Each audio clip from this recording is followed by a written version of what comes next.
Hello, everybody, and welcome to the WildWeiler Weekly Wrap. As always, I am WildWeiler.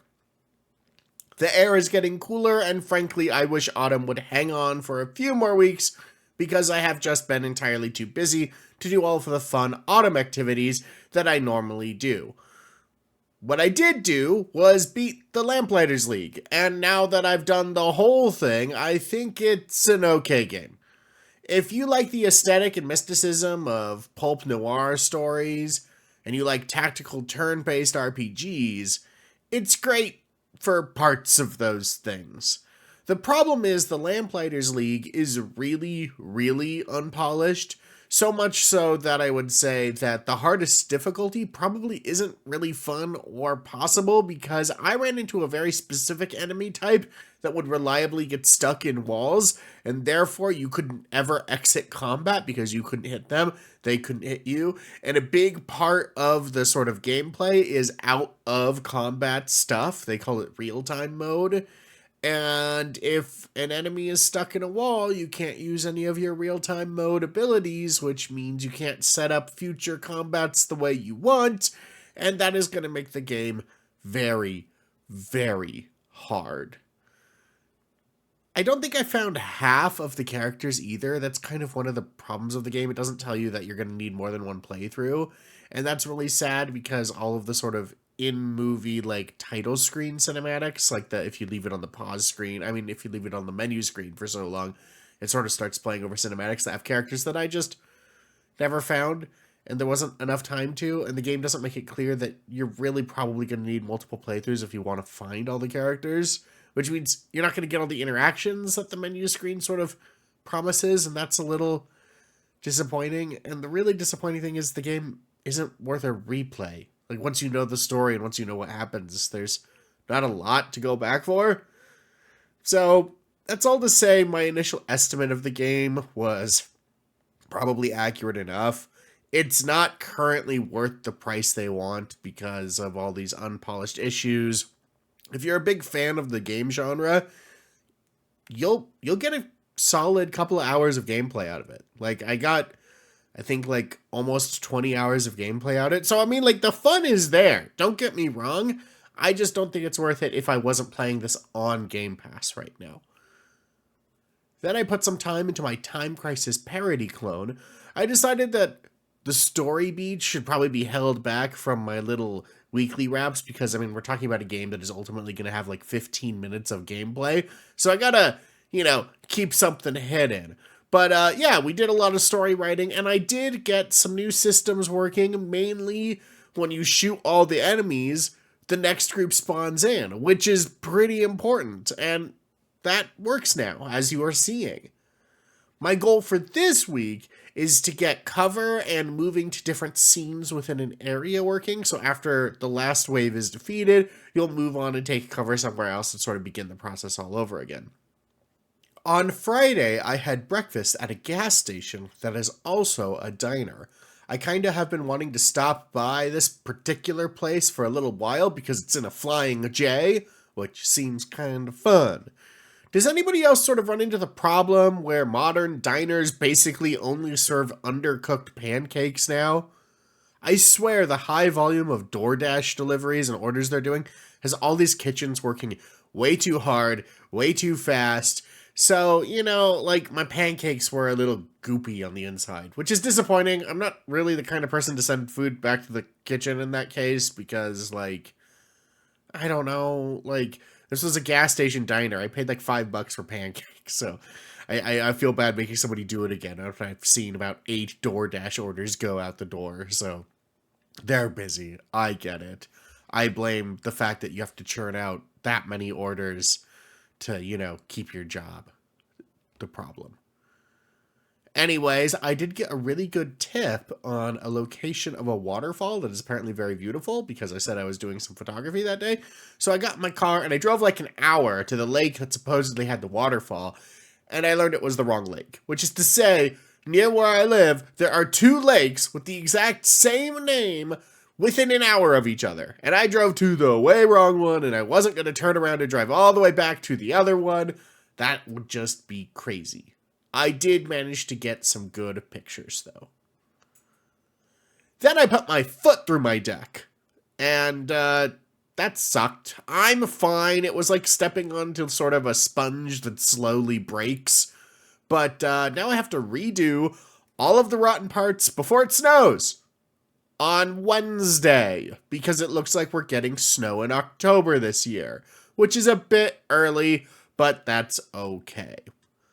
And finally, we have our train game of the week. This is a new segment that happens every week. I play a train game. This week's entry is Station to Station. Station to Station is a puzzle game / tableau game where as you complete objectives, sort of color comes back to the world. And I was hoping it would have more to do directly with trains. It's more about laying out trains in sort of a model train set kind of way, which is fine. But you have very little control over the trains themselves, and that's, that is what it is. All of the screenshots of this game on Steam are nice and tight and absolutely beautiful. It's an amazing voxel graphics. It's great. I don't actually think it's technically voxels. I just think they're using blocks to represent everything. I could be wrong. It could be voxel graphics. It's the style of voxel graphics, but voxels are a very sort of particular computer science-y thing, data structure-y nonsense. But, and they might use that here, they might not. I don't know. Anyways, the actual gameplay doesn't look like that, which is to say a lot of the game doesn't happen up close, and you don't really get up close. And most of the time, you're looking at things like this, which isn't ugly, but it's not pretty. It's not the videos you're being shown on the Steam buying page. It's not the screenshots. It just simply is what it is. I give the game a 6 out of 10 on the puzzle game scale. Reminder, we here in the Weiler Dome use all the numbers from 1 to 10 in our 1 to 10 scales. Anything over a 5 is worth your money. Anything over a 3 is fun. So don't get upset when you see all these traditionally low scores. It just annoys me personally that you can never give anything something lower than a 4 on most things, and so we're changing that. Like, games don't get bad until 2, okay? It's not worth anything at 2. And 1 means it's, like, bad for your soul. So that's kind of like, we start at 3, and it gets better from there, people. Anyways, rant over. I give it a 6 out of 10 for a puzzle game and a 3 out of 10 for a train game, which is to say, it's not really a train game. It's an okay puzzle game. I'm not super into this type of puzzle game, so your mileage may vary. In short, that is Station to Station. That does it for it. Psychic blast detected.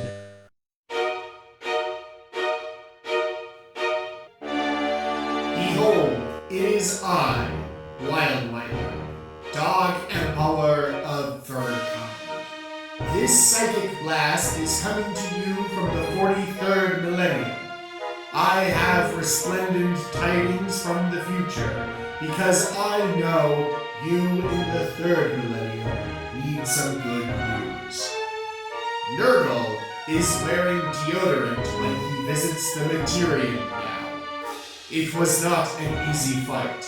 It took wave after wave of psychic energies, but I was able to convince him that it was just basic politeness.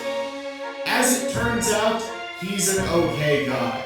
Being born and growing up during the medieval period left him with some incredibly outdated notions that had to be worked through, though.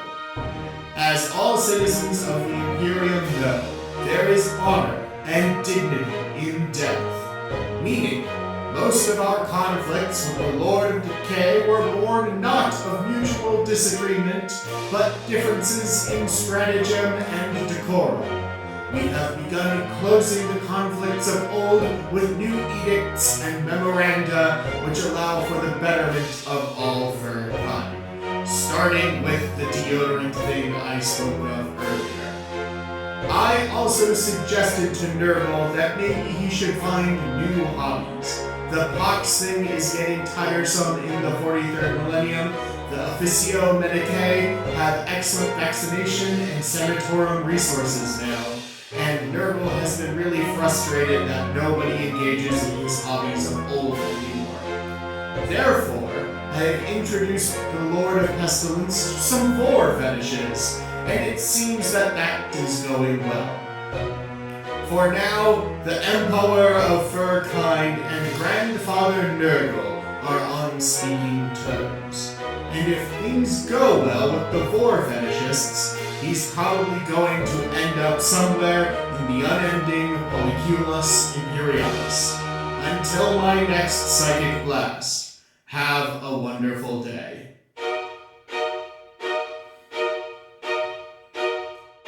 Well, that does it for this week.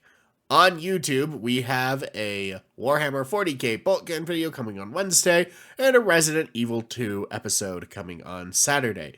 And, you know, that little message from the Emperor is probably dropping as its own video tomorrow. As always, thank you for watching, and have a wonderful day. Bye-bye.